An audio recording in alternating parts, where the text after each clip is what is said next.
अस्सलाम वालेकुम स्टूडेंट्स, हमने थर्मोरेगुलेशन शुरू किया था एनिमल्स के अंदर और उसमें वर्टिब्रेट और इनवर्टिब्रेट्स के अंदर सोर्सेज ऑफ हीट देखे थे, different modes of gaining heat देखे थे। तो अब जो आज हमारा मौजू है वो है कि किस तरह से जो फ्लक्चुएशन ऑफ हीट है, जो फ्लक्चुएशन टेम्परेचर है, बॉडी टेम्परेचर, उसको एनिमल मेंटेन करते हैं। तो इसमें जो पहला ग्रुप है वो हमने ग्रुप बना दिए हैं या साइंटिस्टों ने एनिमल्स के, और ये टर्म्स जो हैं ये आपने याद रखनी है, मिलती जुलती होंगी, लेकिन ये कि उसकी अगर आप बेसिक को समझ जाएंगे तो फिर आपको ये नहीं भूलेगी। जो पहला बड़ा ग्रुप है उसको एक्टोथर्म्स कहते हैं। एक्टोथर्म्स ऐसे एनिमल्स होते हैं जो बाहर की हीट है, जो सूरज की गर्मी है, या जैसे हमने पहले बहुत सारे तरीके पढ़े थे, कन्वेक्शन है, कंडक्शन है, वेपोरेशन है, तो उसको यूज़ करते हैं for their you can say body temperature regulation. जिसमें पहला जो ग्रुप है वो एक्टोथर्म्स है, और ectotherms drive most of their body heat from the environment rather than from their own metabolism. Difference ये है कि ये most of the time invertebrate हैं या स्मॉलर एनिमल्स हैं। कुछ मैमल्स भी ऐसे हैं जिनमें प्रॉब्लम आता है कि मेटाबॉलिक हीट इतनी नहीं प्रोड्यूस होती कि इंटरनल टेम्परेचर मेंटेन हो सके। दूसरा, माइंडेड स्टूडेंट्स ये याद रखिएगा कि ये जितनी भी बात हो रही है वो बॉडी टेम्परेचर की हो रही है। इंटरनल टेम्परेचर जो है, बाहर से आप देखेंगे हमारे यहाँ जो इंटरनल टेम्परेचर है वो 37 रहता है, लेकिन बाहर वो कम ज़्यादा होता रहता है। हमारी जो एक्सट्रीमिटीज़ हैं, जो स्किन है, वो बाज़ काफ़ी ठंडी हो जाती है, तो उसका टेम्परेचर कम हो जाता है। लेकिन जब भी हम बात करते हैं तो उसका मतलब ये होता है कि ब्लड टेम्परेचर, ये हमारी बॉडी का टेम्परेचर क्या है। Low rates of metabolism and are poorly insulated होते हैं। मेटाबॉलिक हीट इतनी प्रोड्यूस ही नहीं होती कि वो अपनी बॉडी को मेंटेन कर सके, लिहाजा बाहर से हीट लेते हैं। और पोरली इंसुलेटेड होते हैं। पोरली इंसुलेटेड का मतलब है उनकी बॉडी के ऊपर को बहुत ज़्यादा इंसुलेटिंग लेयर नहीं होती जैसे बाकी एनिमल्स के ऊपर हैं जो एंडोथर्म्स हैं, जैसे फर है, जैसे हेयर हैं, जैसे वैक्सी कोटिंग्स हैं, तो वो इनमें नहीं होती। Tend to move about the environment and find places that minimise the heat and the cold stress to their bodies. ये रिट्रीट ढूंढते हैं सर्दी के लिए भी और गर्मी के लिए भी। ऐसी जगह जाने की कोशिश करते हैं जहाँ पर कम गर्मी या सर्दी है। अगर बहुत गर्म इन्वायरमेंट है, जैसे डेजर्ट एनिमल है, तो वो किसी ऐसी जगह जाएंगे जहाँ पर गर्मी कम है। और जो कोल्ड इन्वायरमेंट में स्ट्रेस के अंदर है, बर्फबारी के अंदर, ये बहुत ठंडे इलाके हैं, तो वो ऐसी जगह पे जाएंगे जहाँ पर थोड़ी गर्मी है। Reptiles, amphibian, fishes and invertebrates are ectotherms, and although a few reptiles, insect and fishes can raise their internal temperature। तो आमतौर पे ये जो तीन ग्रुप हैं, रादर फोर इनवर्टिब्रेट सारे, रेप्टाइल्स, एम्फीबियन और फिशेस, ये वो एनिमल हैं जिनको हम एक्टोथर्म कहते हैं। और ये इनका बॉडी टेम्परेचर जो है वो फ्लक्चुएट करता रहता है internal according to the external temperature, और ये अपनी बॉडी को मेंटेन करने के लिए इंटरनल टेम्परेचर को बाहर से हीट लेते रहते हैं। इसलिए ये जो बॉडी टेम्परेचर है इनका इंटरनल वो कांस्टेंट नहीं रहता, कोई मैकेनिज़्म नहीं है जिसमें कांस्टेंट रहे। यही वजह है कि ये एनिमल सारा साल एक्टिव नहीं रहते।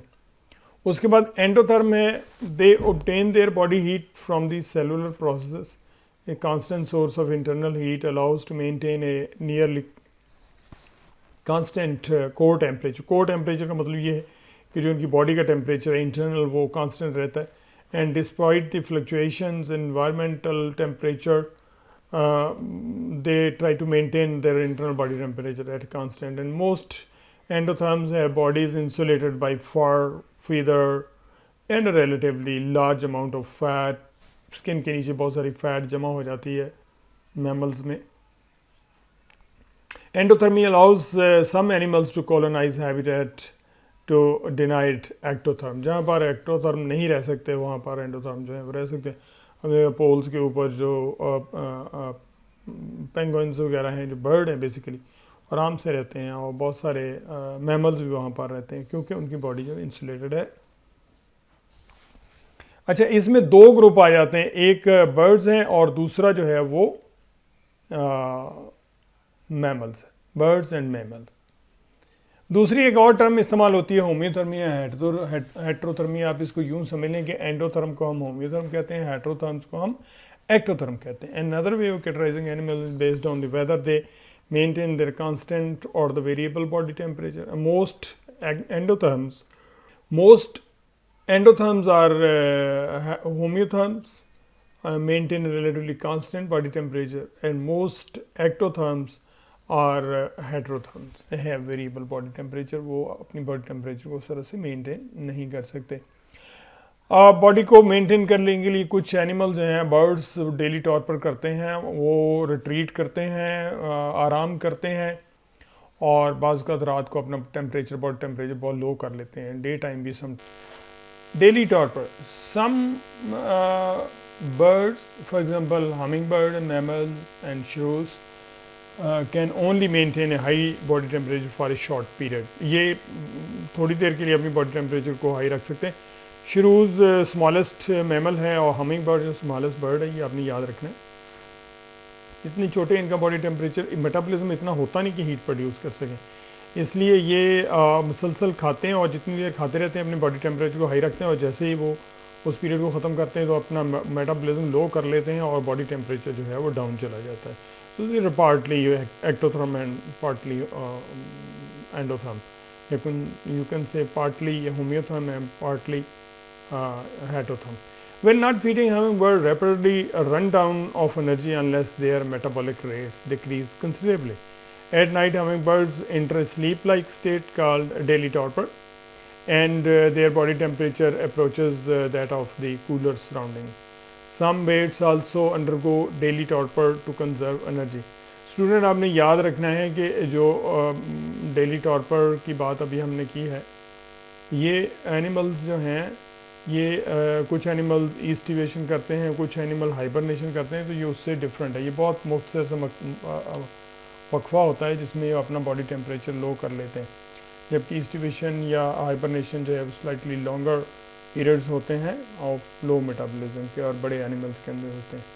टेम्परेचर रेगुलेशन इन इनवर्टिब्रेट्स, उनमें जो मैकेनिज़्म है, एक पहला मैकेनिज्म इनवर्टिब्रेट हमने कहा एक्टोथर्म्स होते हैं, और इन्हें थोड़ी देर के लिए अपनी बॉडी टेम्परेचर को राइज़ भी करना पड़ता है मेटाबॉलिज्म सर्वाइव के लिए, ताकि उनका मेटाबॉलिज्म जो है प्रॉपर काम कर सके।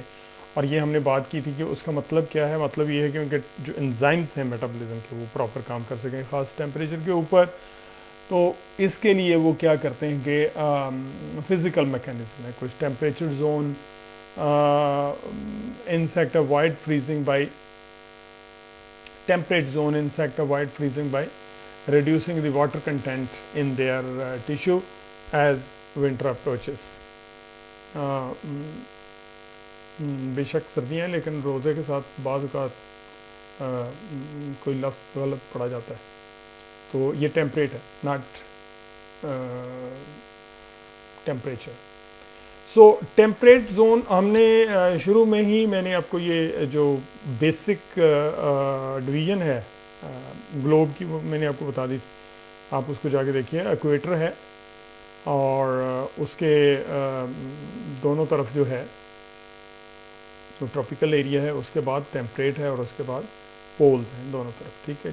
सो जो टेम्परेट है स्लाइटली ठंडा एरिया होता है, यूरोप वगैरह जो आप समझ लें अगर आप ग्लोब की बात करें तो, ठीक है। तो टेम्परेट रीजन्स वो क्या करते हैं, reduce water content in their, क्योंकि वहाँ पर रात को इतनी ठंड हो जाती है कि पानी जो है वो जम जाता है, तो फ्रॉस्टिंग भी होती है, तो उनकी बॉडी का जो कंटेंट है वो पानी का कम रखते हैं ताकि अंदर से बर्फ़ ना जम जाए और जो उनकी वेरी लाइफ है वो रिस्क में ना जाए। Other insect can produce glycerol और other glycoproteins that act as an anti freeze. आपको पता है कि ये जो ग्लिसरॉल वगैरह या ग्लाइकोप्रोटीन्स होती हैं which are basically fat like substances, तो उनके लिए वो फिर उनका जो फ्रीजिंग टेम्परेचर है वो काफ़ी कम होता है, इसलिए वो जमती नहीं। Some moths and bumblebee warm up prior to flight by shivering contractions और देयर थोरेसिक फ्लाइट मसल्स। वो झटके लेती हैं पहले और अपनी बॉडी को गर्म करने के लिए। ये फिनोमेना आप आम ज़्यादातर इंसेक्ट में देख सकते हैं। सुबह सुबह जब वो उन पर फ्रॉस्ट हुई हुई होती है, बहुत ठंडे होते हैं, जैसे ही धूप निकलती है तो वो अपनी बॉडी को शिवर करते हैं। उससे दो उनको फ़ायदे होते हैं, एक तो ऊपर जो एक्स्ट्रा वाटर होता है वो उतर जाता है, और दूसरा ये होता है कि उनकी बॉडी जो है वो अपनी उसको मेंटेन कर लेती है, जो इंटरनल हीट है, और मेटाबॉलिज्म बेहतर होता है और वो अच्छे तरीके से फ्लाई कर लेते हैं। इसके बाद एवेपोरेटिव कूलिंग है। बहुत सारे जो एनिमल हैं एवेपोरेटिव कूलिंग करते हैं, इंसेक्ट जो ख़ास तौर पे फ्लाई करते हैं, जिस तरह बर्ड एवेपोरेटिव कूलिंग, हम एवेपोरेटिव कूलिंग करते हैं। हायर एनिमल इसी तरीके से जो बर्ड्स हैं वो भी एवेपोरेटिव कूलिंग करते हैं, ख़ास तौर पे जो फ्लाई करते हैं, ठीक है। और इसमें मैं इसको पढ़ ही देता हूँ। Most large flying insects have evolved mechanism prevent overheating during flight. Blood circulating through the flight muscles carries heat from the thorax to the abdomen, which get rid of the heat, much as coolant circulating through the automobile engine passes through the radiator. Radiator में coolant जो गुजरता है वो जिस तरह से ठंडा करता है उसको, तो उसी तरीके से बिल्कुल ये ठंडा करते हैं। Certain cicadas ये बेसिकली मॉथ ही होते हैं, रादर इनको ट्रू बग्स कहते हैं, that live in the Sonoran Desert. Sonoran Desert basically north America का बहुत बड़ा एरिया जो है उसमें ये डेजर्ट है। So have independently evolve the complete repertoire of evaporative cooling mechanism that vertebrates use. Complete repertoire का मतलब होता है कि पूरा मजमूआ है उनके पास, मैकेनिज्म है जिससे जो अपनी बॉडी है उसको ये कूल करते हैं बाई एवेपोरेटिव कूलिंग। तो ये इनको अगर आप देखें तो ये एक तो शिवरिंग भी करते हैं और अपने आप को जो बॉडी है उसको फैलाते ऐसे हैं, पोस्चर्स ऐसे लेते हैं जिससे ये अपनी बॉडी को कूल करते हैं। उसके बाद by body posture and orientation of wings, ये जो एग्जांपल दी गई है ये ड्रैगन फ्लाई है, पश्चिम ड्रैगन फ्लाई और बटरफ्लाइज को आपने देखा है कि आमतौर पे अपने परों को वो इस तरीके से रखते हैं कि अगर बहुत गर्मी है तो अपनी बॉडी को ढांप के रख, और अगर धूप में उन्होंने बैठना हो, हीट गेन करनी है, तो अपने परों को वो एक तरफ को कर देते हैं जिससे उनकी बॉडी एक्सपोज हो जाती है और जो हीट है वो उससे बच सकते हैं। तो body posture is very important. ये बड़े एनिमल्स के अंदर भी होता है और आपने देखा है कि जो बर्ड्स हैं वो बहुत सर्दी होती है तो एक टांग उठा लेते हैं और इसी तरीके से बाज़ गर्दन परों के अंदर दे लेते हैं, ये भी पोस्चर है।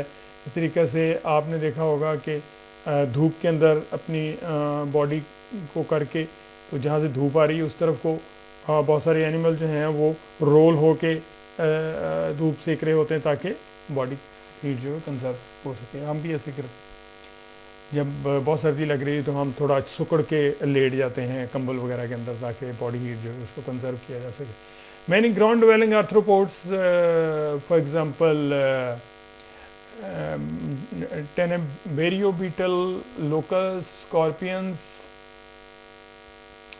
ये कुछ बीटल्स हैं और कुछ ये जिसे हम टेडी दल कहते हैं, लोकस्ट हैं, स्कॉर्पियन हैं। ये मोस्टली डेजर्ट इंसेक्ट, ठीक है। ये टेनिब्रा बीटल्स ये भी डेजर्ट है, लोकस भी, स्कॉर्पियन। ये क्या करते हैं, raise their bodies as high off the ground as possible to minimise their heat gain from the ground, तो अपनी ताकि हीट को बचा सकें ग्राउंड से। Waxes, some desert dwelling beetles can exude waxes from thousands of tiny pores on their cuticle, and these waxes bloom, prevent dehydration and also are an extra barrier. तो ऊपर छोटे छोटे जो है वो वैक्स ड्रॉपलेट्स निकलते हैं जो उनकी बॉडी को वैक्स कर देते हैं, जिससे क्या होता है कि उनकी जो एवेपोरेशन है वो कम हो जाती है हीट की और हीट प्रिजर्व रहती है। कलर है black colour surface react less radiant energy than a white. आपको पता है कि और ब्लैक कलर्स आमतौर पे many black beetles may be more active early day, क्योंकि उस वक्त जो है हीट बहुत ज़्यादा नहीं होती है और जो मिड ऑफ द डे जब हीट बहुत ज़्यादा हो जाती है रिट्रीट में चले जाते हैं। White beetle are more active in better part of the day. जब ज़्यादा धूप होती है तो वाइट बीटल ज़्यादा एक्टिव होती हैं, क्योंकि उनको जो बॉडी है वो कम हीट एब्जॉर्ब कर रही होती है, इंटरनल बॉडी कम गर्म होती है। स्टूडेंट, यहाँ एक क्वेश्चन अराइज होता है कि जो गर्म एरिया के लोग हैं वो आमतौर पे डार्क कलर के होते हैं और जो ठंडे एरिया उनके वाइट, हालांकि इसके रिवर्स होना चाहिए इस रूल के तहत जो अभी हमने पढ़ा है। तो उसकी बेसिक रीज़न ये है कि जो गर्म एरिया है वहाँ पर जो लोग हैं उनके डार्क स्किन है, वहाँ पर जो हीट और अल्ट्रा वायलेट रेडिएशन जो है वो बहुत ज़्यादा है।